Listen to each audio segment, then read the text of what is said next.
Welcome everyone, I'm Ryuune Seichi, and today we are starting the Let's Play Olympics 2, the confusing return to numbers, because I was never part of the first one for one thing, so that's already kind of confusing.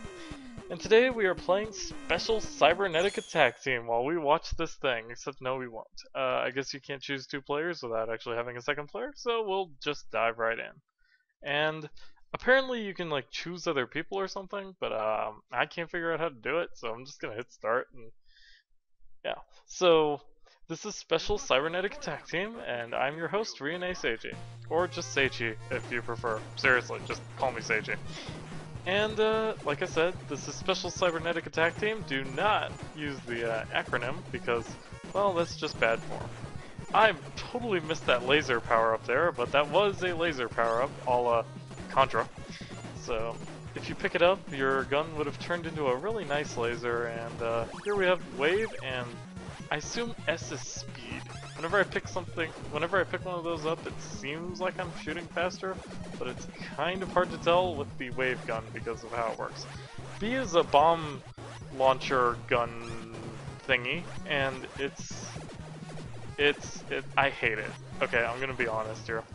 Now, a couple of different things you can do with this game is get shot in the face and lose your achievement to not get hit anywhere in the first level. However, this was never going to happen because I'm kind of terrible at this game. So I'm just going to ignore it and try and get as far as I can. However, there is another achievement where if you press A, you can lock these little option rotator dudes, or actually they're more like bits from R-Type if you think about it. But you can lock them into place, and our challenge is to only lock them once. However, I don't like locking them into place, so I just let them kind of roam around, rotating around our character. It's pretty nice insurance all the way around, but at the same time it's kind of unreliable. So you're taking a bit of a gamble. Now, I don't think picking up a second wave like powers up your gun or anything, but I like doing it anyway because I don't know, more guns. Now, you don't die from running into things, but you do die if you just kind of sit there and up against something and the scrolling wall crushes you, even though you know there's something behind you. Unless there's a giant, like, black void of death chasing you the whole time. Kind of like another game. Immersion. Yeah, Immersion. No, not Immersion. Eversion. That game is... It's a game. It also used to be free, but apparently you have to pay for it now. So, I kinda wish I still had my free version, but that's on my desktop. I don't really care to retrieve it. It's a game I've played a couple of times, and it is fun and enjoyable, but at the same time, it's pretty messed up. And the best part about the game, really, is the shock factor. So I won't spoil it for anyone who's never played a version and wants to, but you should if you've never played it before. If you have, well, there's no real need to play it ever again. Now, we've come up to the first boss already. Who is this guy? I've already forgotten how his pattern works. That's pretty amazing. Under him, he has these little things that pop out, and they're like little balls and stuff, and they're kind of annoying to kill, so I just kind of let them do their own thing. And then I come down here and kill all the turrets. The turrets, interestingly enough, don't look like they'll actually like fire at you if they're in the middle of aiming at you. So doing this pretty much is my strategy for fighting this boss. Just going up and down, avoiding his lasers, his very Gradius style lasers. Yeah, I'm comparing this game to a lot of different games. However, I don't think R-Type was out by this time. I could be wrong because video game history is not one of my strong suits. Getting together all the years and stuff, it's just too much for my brain to handle. Especially because history in school was one of my least favorite subjects, because I honestly don't see the point of history. I mean, video game history is cool, let me tell you. And also, we just beat the first boss, Mr. Laser Shooter Guy person. With our guy, I don't know, I'm gonna call him Clyde, because, I don't know, he looks like a Clyde to me. What with his flat top mohawk hair thing he's got going on, and his muscular stature, and these little rotating bits. Now, these snake guys are kind of annoying because they explode. Also, there are bombs everywhere in this stage, but not as much as the third stage, which we may or may not get to. I'm making pretty good time at this point. Another speed. Never hurts. Because it doesn't actually speed you up, it just speeds up the rate your gun fires. And I could be spamming the heck out of my B button here, but honestly, I've hurt my thumb enough from playing Gradius and the last competition that I played that I don't remember the name of, because honestly, there are way too many of these I've competed in now. What was the last one? Oh, the Summer Blockbuster, that's right. Hosted by people. 2 people. They were Fresno and Heavy Metal Mage, right? I honestly do not remember who hosted what. I know the Fall Funtacular was Polly's, and the original Let's Play Olympics was FattyK, who is hosting this one, along with Decoy Octopus, which means I don't have to worry about Decoy Octopus destroying my score every week. However, this means that Fresno is free to, again, so that's always good times. But I'm not bitter. After all, I'm only really competing against one guy.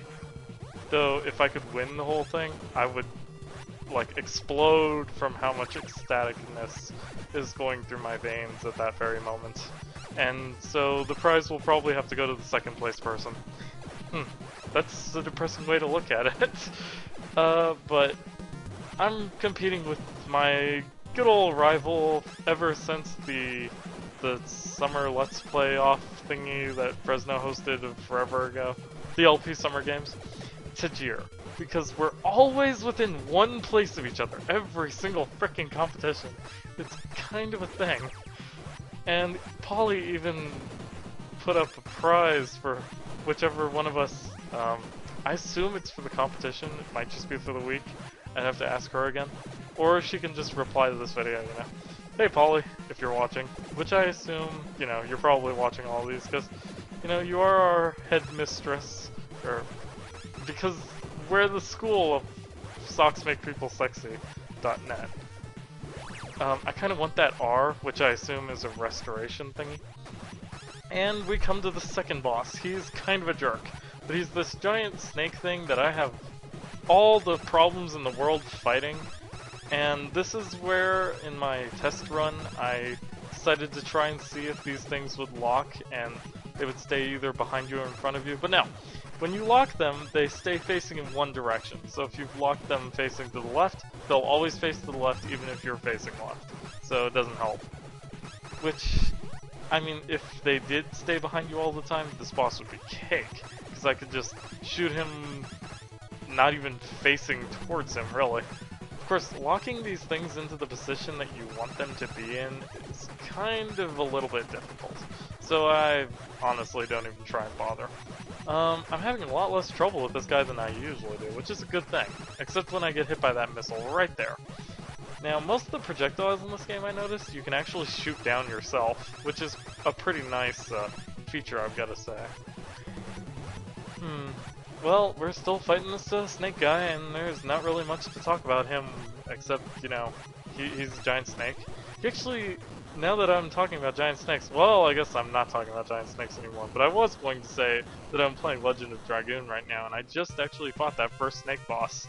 If anyone's ever played Legend of Dragoon, you're awesome. If you haven't, he looks exactly like the Midgar's Alm, and I swear one of them is based off of the other. I just don't know which game came first. So that's the thing. Anyway, more speed power-ups, and we come to this section. Anyone who has watched any of the other videos this week, I assume has seen this section at least once, because I assume Fresno did well, and I assume maybe even Tajir did, who knows. But this is a tower, and we are going up the tower, and it's become a vertical shooter, except I can't shoot up, which is a big problem in vertical shooters. And in fact, locking my thing to face up might not be a bad idea, except for the fact that everything's coming from everywhere. And having them rotating is actually pretty good against something that'll happen in a bit. I do not want laser, I want more spread, and honestly, I don't see why you wouldn't want the wave gun, because most things die in one hit anyway. So having more space to shoot things from with words, it's definitely a big help. Now, understanding everything that's going on may be a bit difficult right now because of this huge scrolling thingy in the background that's just going up and up and up and up. And honestly, it's pretty confusing for me too. So I'm right there with you guys.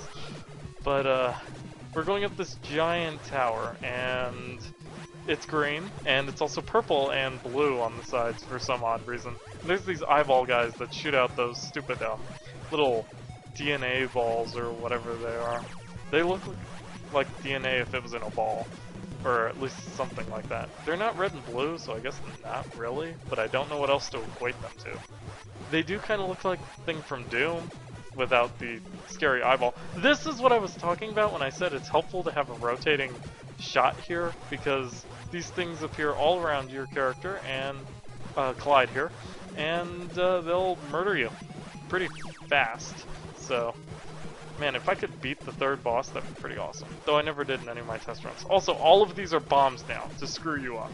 Because, try imagining shooting a grenade launcher in this stage.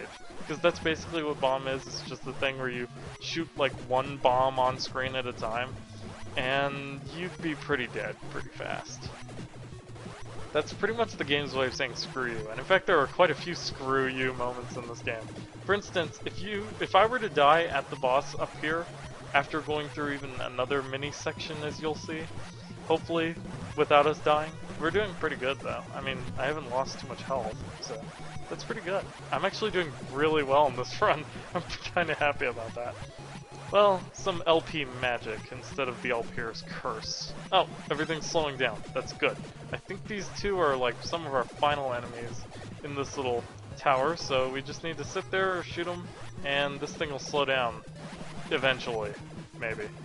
But if I were to die at the boss after all of this stuff that's happening, you have to start from the bottom of the tower again. Like, even in that little section before this tower happened. Even though it was a very small section. But I'd have to do the whole tower again, and I might as well call it a video there. Because, honestly, yeah, I won't be getting back through this tower, because it takes like 3 minutes. I started this tower at about 9 minutes, and it's already 12:30, so... Well, it's not 12:30, it's 1:49, but the time on the video is 12 minutes and 40 seconds. And now. Yep, right now it's 12 minutes and 43 seconds and counting. And now I've run out of so many things to talk about that I'm talking about how much time it's taking to get up this stupid tower. Okay, it's finally slowing down, so maybe, you know, we can relax a bit and stop having these things come after us, except there is no such luck in this game. It's almost Danmaku, in... I don't know why I pronounced it like that. In a respect. Also, we're in space now, and we've still got these crapload of these dudes just coming after us. Now, this next boss I've never beaten, so we get to see how well we do. I've in fact only just beaten the first stage when I realized there's a second stage to this boss. So I'll tell you what I did, and then don't copy me. First of all, this is not the boss. This is just a thing that's shooting lasers at you to sap up all your health, which always does a pretty good job to me. Best way I can honestly tell you to deal with that is to try and get between their lasers, and if you can't, tank it. Tank all the shots, because honestly, not getting between those lasers is a huge mistake. Alright, now this guy. He shoots blue balls at you, I'm not joking, and I honestly don't know how to get past these lasers. Now, I sat here before and just shot him with those balls, and you'd assume that's a good idea, except it's not. Don't do that. You'll see why in a second. Man, this guy is pretty hard to take down, and we will not take him down by the 15-minute mark. That's okay, because as long as I get past this stage... Okay, now, I have no idea what's happening here, but I assume bad things. Very, very bad things are happening. Okay, so the blue ball he shoots out splits out into smaller red balls. And I died. So, yes, that's all for this episode of the Let's Play This Thing. Olympics 2. Join me next time when we play yet another game chosen by our lovely hosts, or maybe not so lovely, Fat Kakashi, and yeah, see, you start at the beginning. Isn't that just cruel and unusual? And see, I think I'm shooting a lot faster now with the gun. I'd really love wave though. But yeah, I'll stop it at the 15:30 mark while I'm doing my outro though. Yeah, Fat Kakashi and Decoy Octopus, and join me next time when we do a game that's hopefully not Contra-ish. Well, this wasn't really Contra, it was more like a weird mix of Contra, R-Type, and Gradius. Very strange to me. And also this section, which is a vertical shooter without the ability to shoot up, which is a big problem to me in a section where, I mean, the best thing to do would have been to have the character face up, you know? Okay, so, yeah. Until then, later guys.